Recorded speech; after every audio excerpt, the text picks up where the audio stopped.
Okay, today we talk about chapter 1.3, that is transporting water. We will learn in this chapter that how water can be transported to different parts of the plant.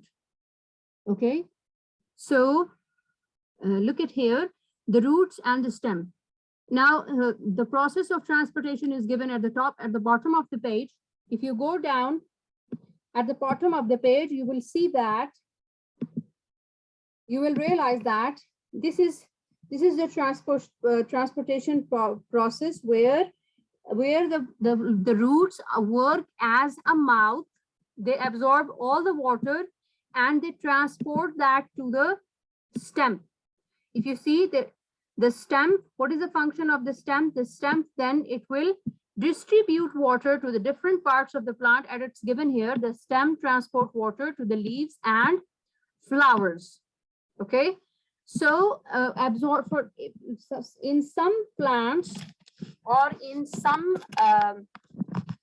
plants, when they are in a congested or in a close or in a small pot, they do not get proper food, nutrients, or water. And what will happen as a result? The plant becomes unhealthy when it will not have a proper place.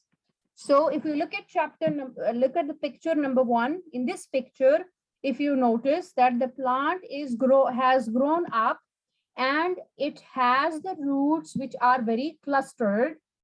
Even you can see here, we know very well that all the roots, they should be all buried in the soil so that they can absorb water very easily. Okay, so when you look at chapter number 2, the roots are very close together and they cannot absorb water well.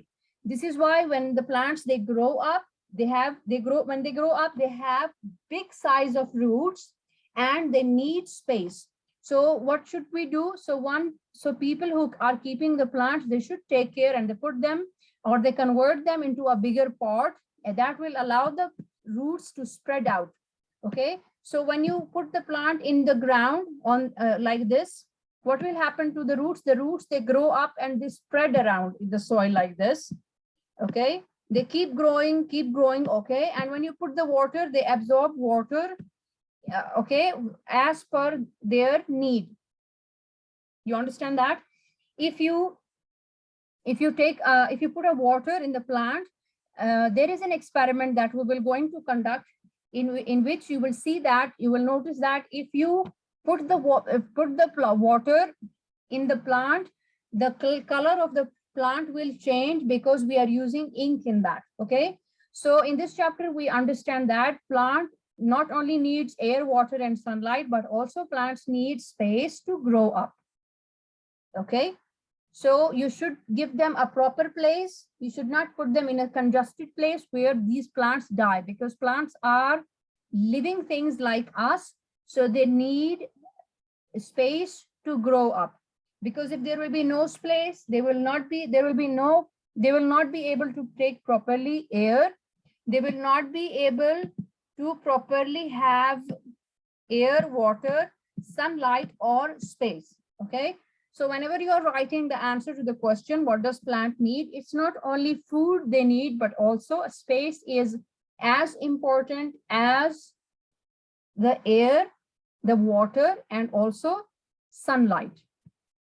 Okay, is anyone there have any question to ask?